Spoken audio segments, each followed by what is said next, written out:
Welcome to the Healthing Podcast. I am Ushma, founder of Ripple. And I'm Thomas Blok, director of the Federation for Health in the Netherlands. Ever feel like staying healthy is just too hard? Like the system is set up to make it more difficult than it should be? You're not alone. Our health systems focus on treating disease, not preventing it. And our environments, from food to air to work, often make it worse.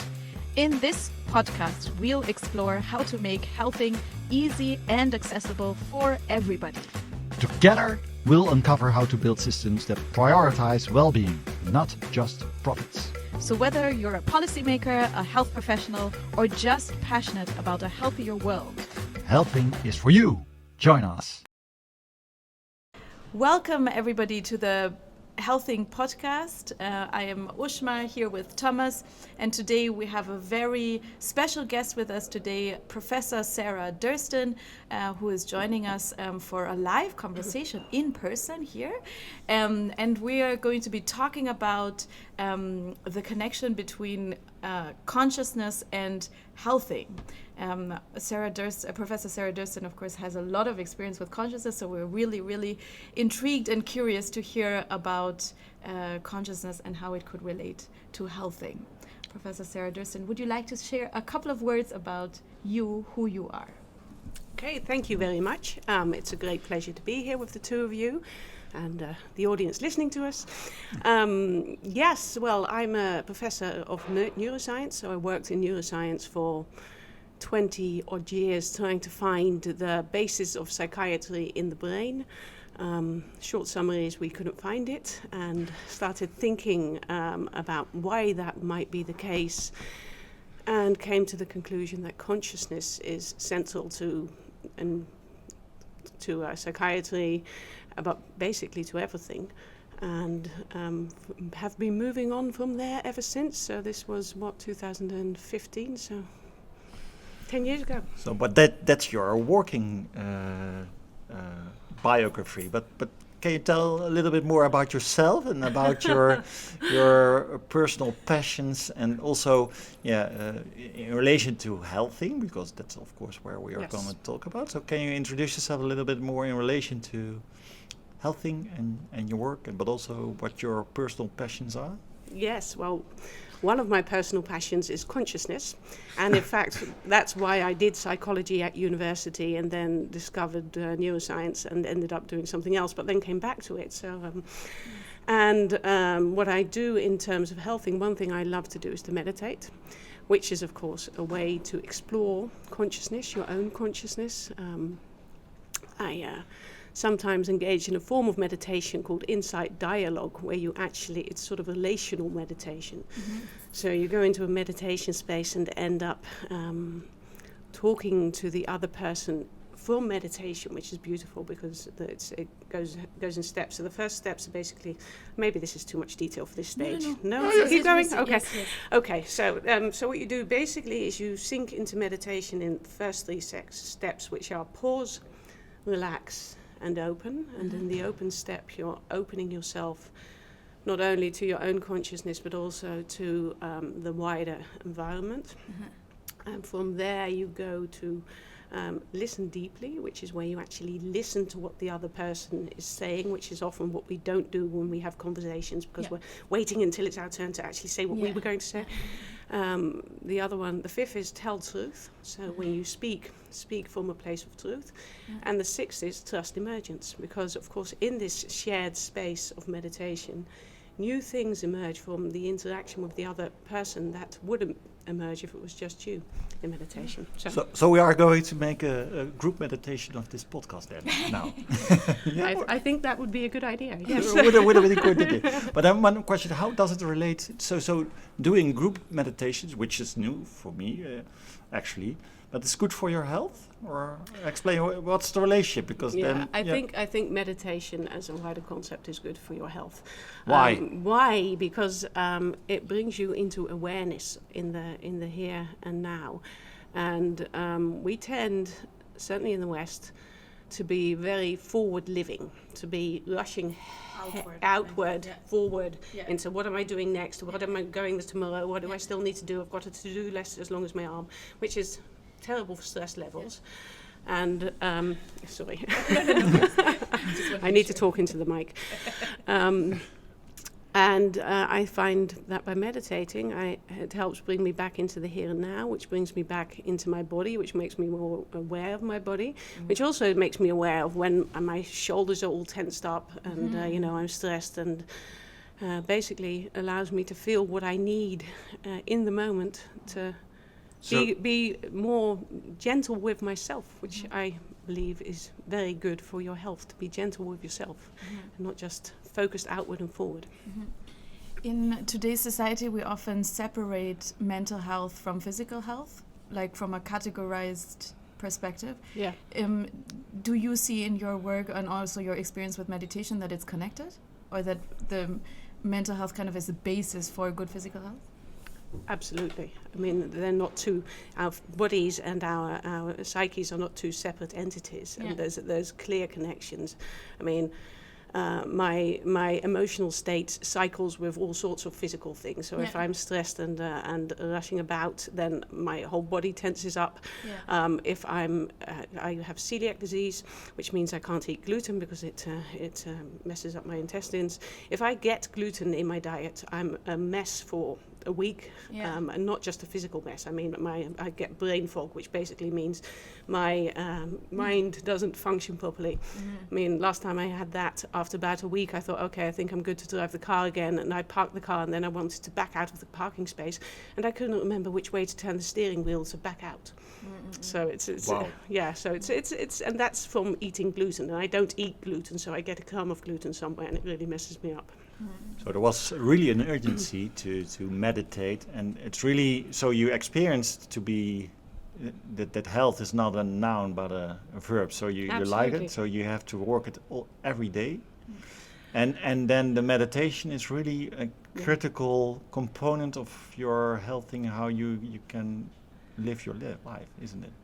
Yes, for me, it's a critical component, and I wouldn't call working at it every day. It's a way of being, and if I'm in a good space with myself, then I'm healthier. I make healthier choices, so I eat better. I go to the gym more because I'm not, I don't skip going to the gym because I still have something I need to write, sort of thing.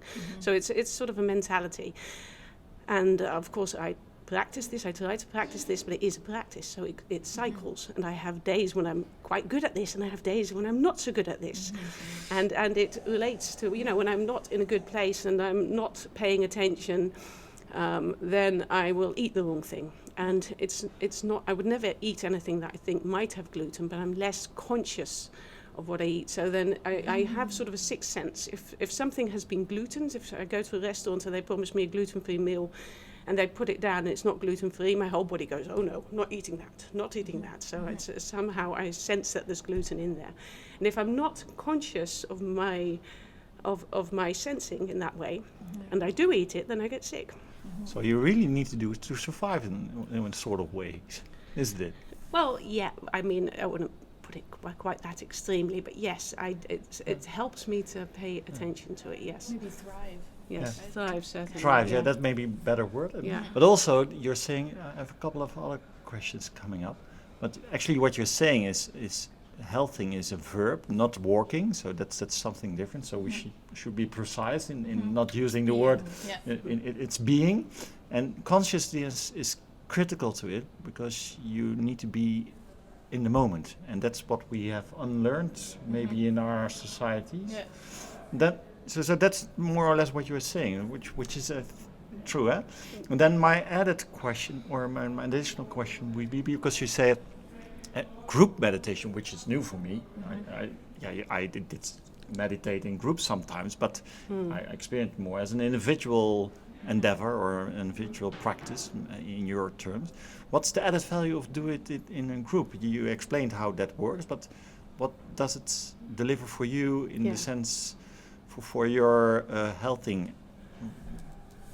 Okay, so there's various forms of group meditation, and one is simply individually meditating in a group, and this is the one I was just talking about, insight dialogue, is a very specific form of meditation where you actually talk during meditation. That's quite unusual, right? That's the only form of meditation I've ever encountered where that happens.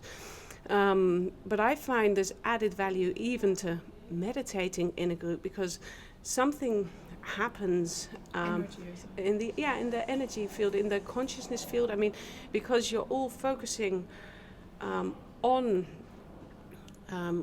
consciousness in the here and now, something of a shared field can sort of emerge. I mean, I've been in group meditations, and especially, of course, when there's somebody leading the meditation, so somebody instructing you. And where then sometimes in certain contexts we've gone back and evaluated the experiences people had through meditation, because that, especially when it's on a theme or something, that can be quite valuable. And people have very similar experiences in the same group. And in part that could be because they're getting the same instructions, but oddly specific same experiences. So there's something valued, something about the meditation field or the consciousness field that you can pick up on in a group meditation. And when it's just you meditating, it's your experience. So it can be quite powerful to meditate in groups, because there's this sort of with shared whom field. are you doing that then? What was the question? With whom? With whom? Girlfriends, friends? how, with whom? People you trust? Yes, yes. I would never meditate in a space with people I didn't feel safe with, because there's something shared and intimate about the experience. So it needs to be. I anyway need to feel safe to be able to do that. Yes, I do sometimes meditate with friends, and one friend in particular, but more often it's in organised contexts, so retreats and things. The insight dialogue I actually discovered during Corona, and took some courses with the insight dialogue community, all online. So there was like 20 of us with an instructor in a Zoom session with people in Singapore and Australia, and it was great. I loved it. Yeah. So you can recommend all people who really wanting to do health thing. That's meditation should be part of it. And the other thing is that in a group meditation would be a nice experience to elaborate a bit on how you could do that. So that's very nice. Introductory, actually, isn't it? Yeah. You want to say something? I want to ask. You want to ask? Yeah, please go. Something. Yeah. What? That's one of the things that's currently changing in academia, is people are starting to take seriously the idea that consciousness might not just be an artifact or even a function of brain function, but actually something that is bigger than that, and perhaps even the basis of reality. And if you want to extend it into more spiritual theories, then consciousness can also be seen as sort of the God field, that all other consciousness is sort of a ripple in, to use that word.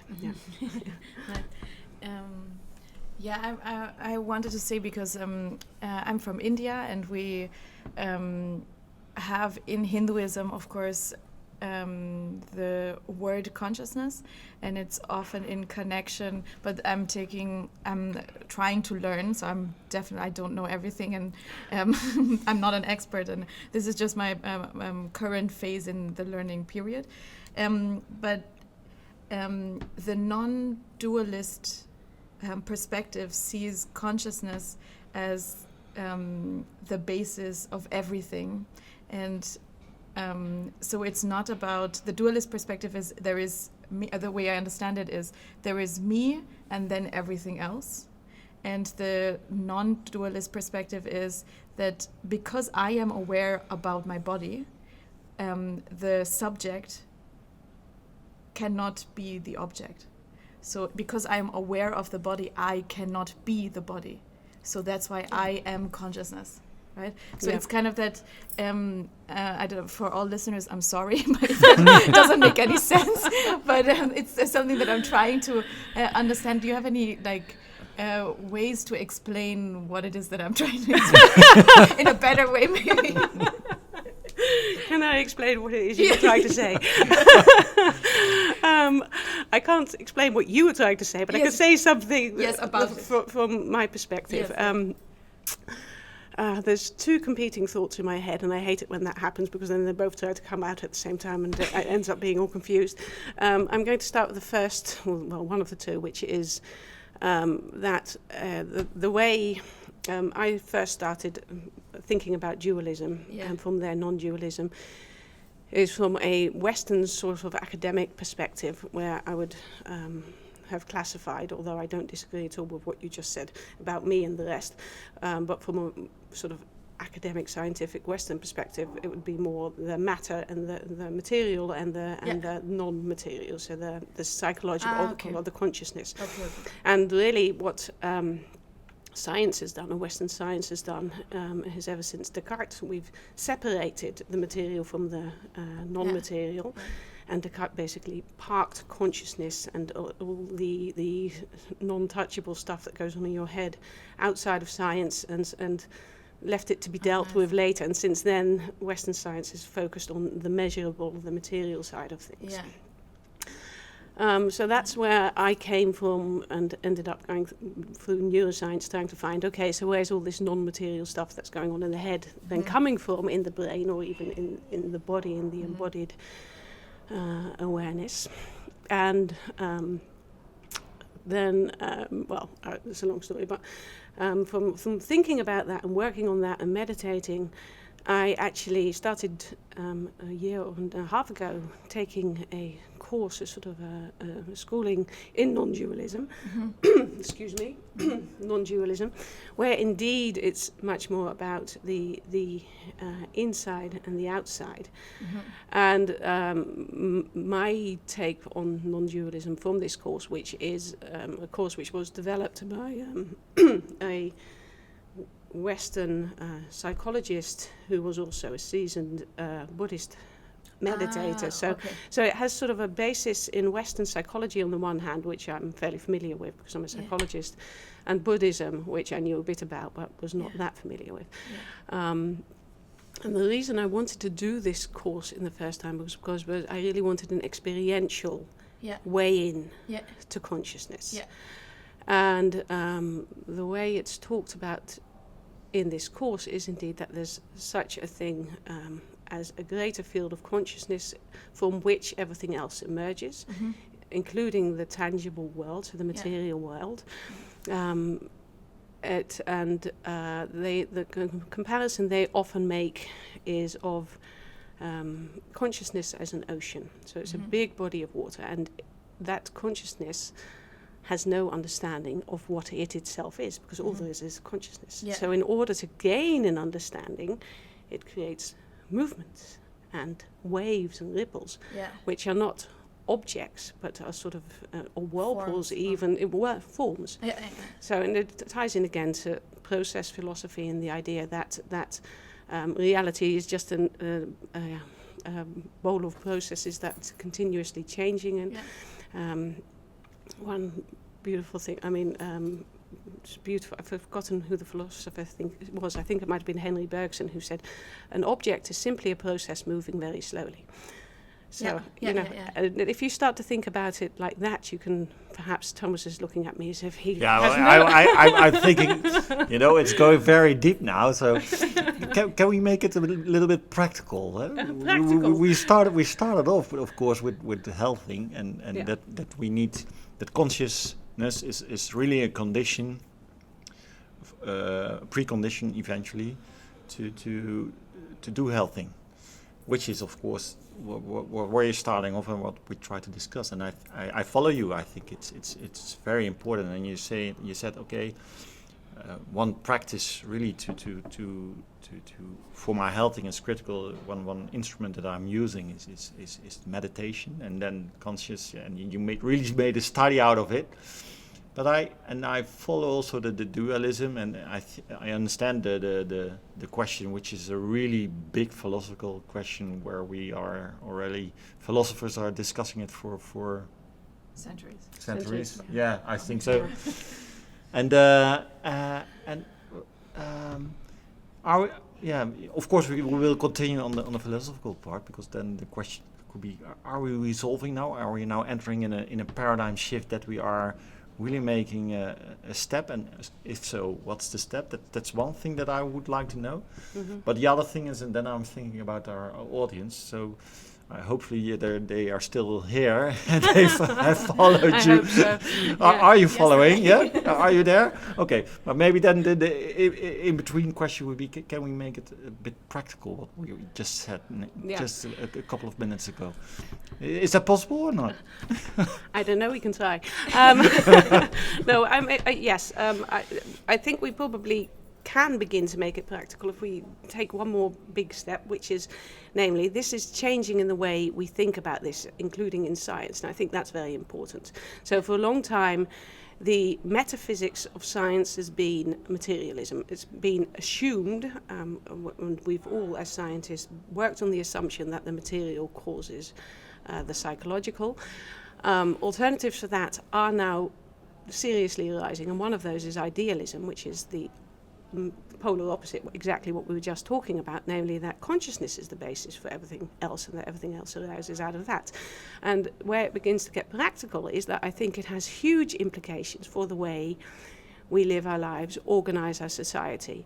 And this goes back to what we were talking about. I mean, if we want to take it back to healthing, then that's one of the first things that we were talking about. Okay, what does it mean for the way you live your life on a daily basis? If you're assuming that your psychological well-being is at the basis of your of how you live your life and also your physical well-being, that's a very different way of thinking about it than the other way around.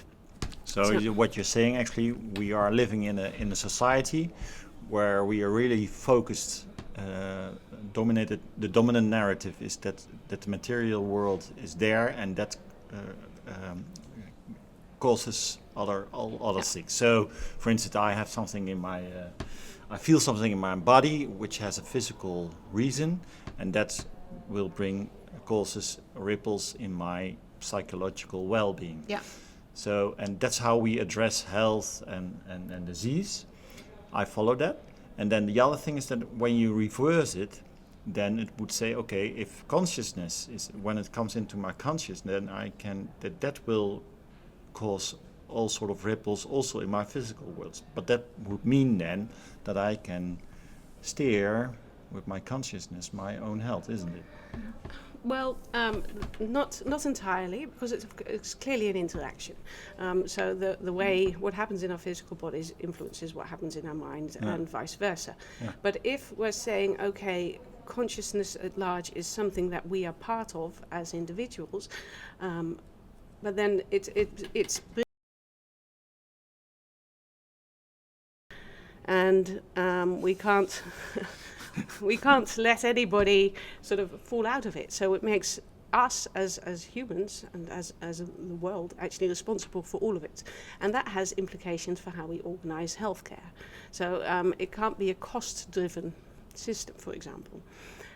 So not only is it, okay, we need to look at it from a health perspective, but we also need to make sure that we're taking care of everybody within the whole of society. So if not cost, then what?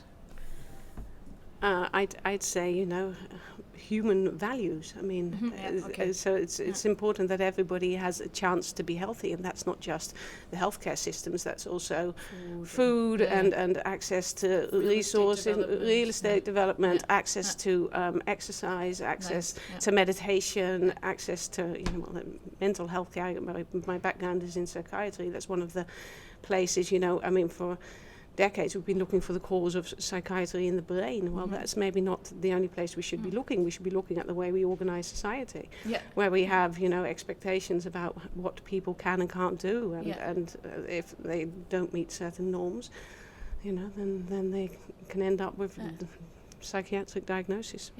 So if I understand you well, so you were saying healthcare delivery is you cannot reduce healthcare to an economic activity. That's the thing. Yes. And I understand that, because now disease and healthcare is a business case, and we reduce it to that, and it's far too dominant.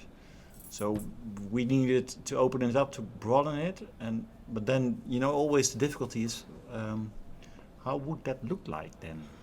How are we? Because in our society, having an economic activity, having work, it's how we organize living, isn't it?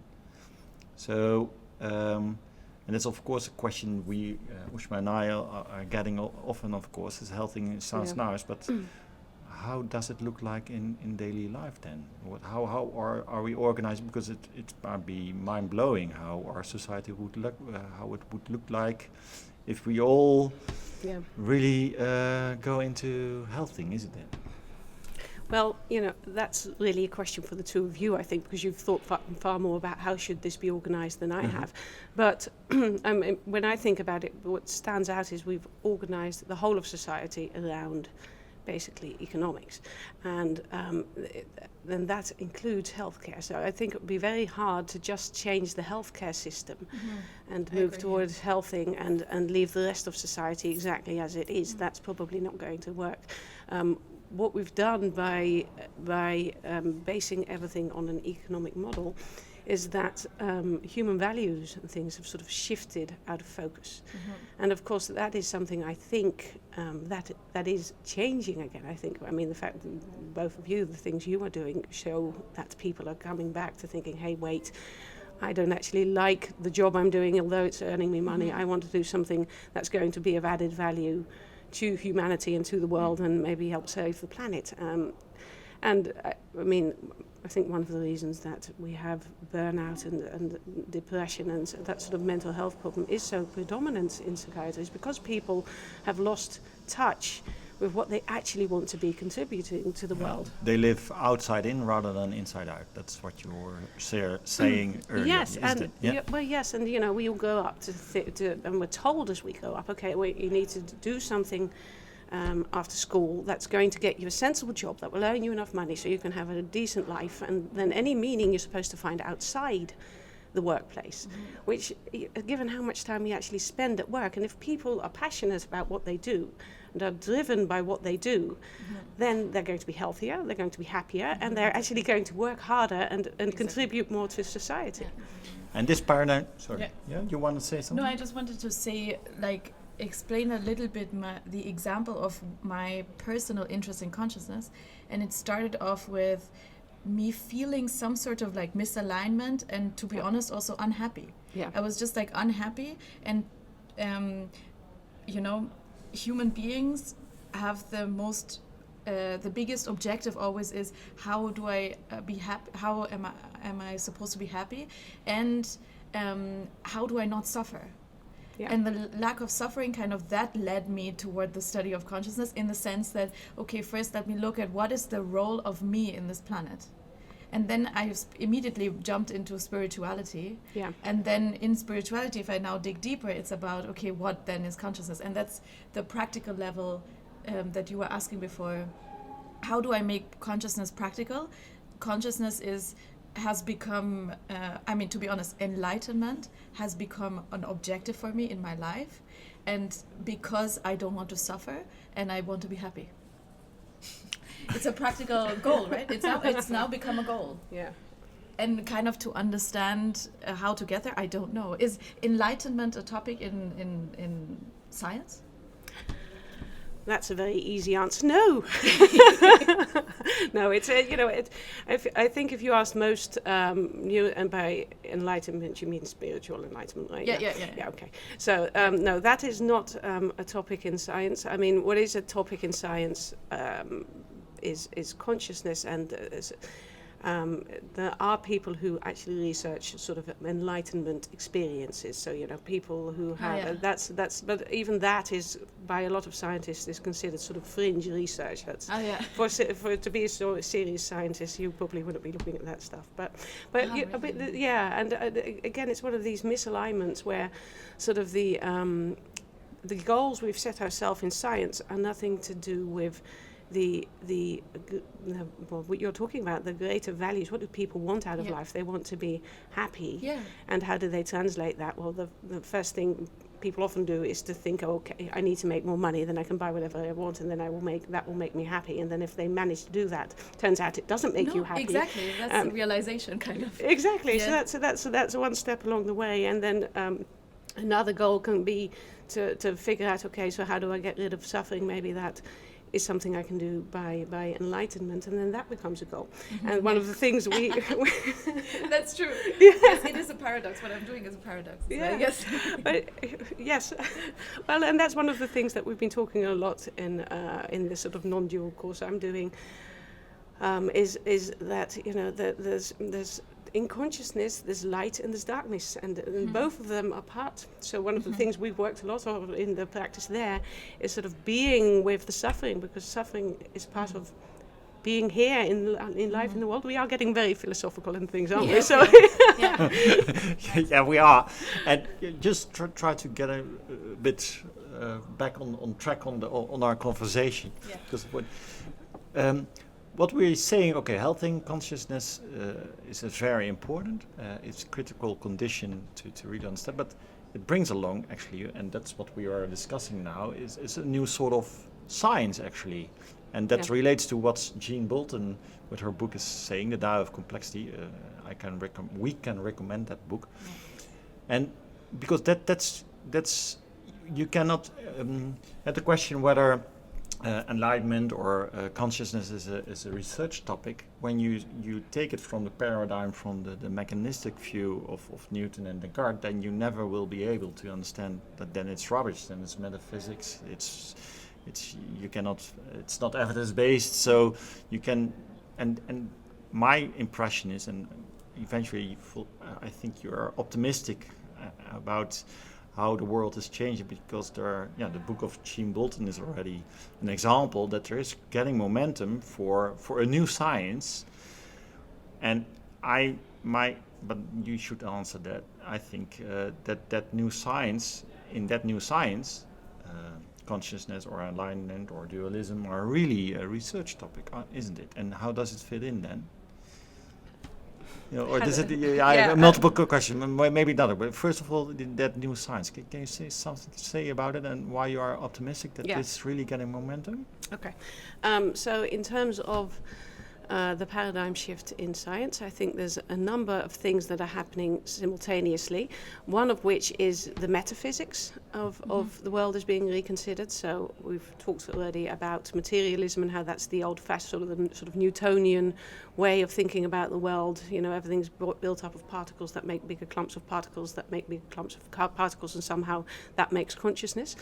That's the old-fashioned way of thinking about it. There's new metaphysics coming in, like idealism, but also panpsychism, where there's a much bigger place for consciousness. And in idealism, it's actually the idea that consciousness is everything, and everything arises, including matter, arises out of consciousness. Then there's also Jean Bolton's book is about complexity science, and that is another development, I think. And one of the things she argues in the book, and that she argued at the presentation this week, is that in fact the old-fashioned mechanistic way of thinking about it, or the thermodynamic way of thinking about it, is insufficient even in science, and because the world and reality doesn't exist out of closed systems that you can describe mechanically or thermodynamics. It's actually all open systems that interact. And Francisco Varela said about this, yes, and if you start thinking about it this way, and you always can go up a level to the next big system, of which two systems that are supposedly independent apart, and in the end you end up thinking about the whole universe, because that's all there is. So I think that's something that's really coming into science, is that we have to understand the world from a complexity point of view, where you cannot predict what's going to happen, because everything's open and there's always going to be factors coming in that you hadn't foreseen because they weren't in your model. And that includes consciousness. So we can't just keep ignoring consciousness as a factor in science. And in fact, when you think about it a little bit, science is done by scientists who are people who have consciousness and are using their consciousness to do the science. And we know that, well, especially when you start thinking about human science, of course, having the human scientists in the picture is going to affect the science. And we know that even in physics, quantum physics, the way you set up your experiment determines what sort of result you get. So the human scientists making the decisions are affecting the results. And that So yeah, It's becoming a mind fuck. In Jean Bolton's book, they talked about. She talked about dancing with the paradox. yes, It's about kind of getting the opposites and kind of accepting that there are opposites and that things are paradox. And then, I don't know, I find it's very beautiful description Yes. of, dancing with the paradox. Sounds very romantic. no, it doesn't. Is it romantic? You are experienced, aren't you? You are dancing with the paradox as a professor in consciousness, aren't you? Can you tell a little bit about that? Maybe that's a good angle to unpack a little bit the difficulties of those philosophical things. Yeah. I don't know that I'd call it romantic. I mean, I like what I like about it is this way of thinking about it means we're no longer trying to sort of build it up from the nuts and bolts. So we're no longer trying to unpack it all the way down until we get to the quantum particles that are building up, our consciousness ultimately.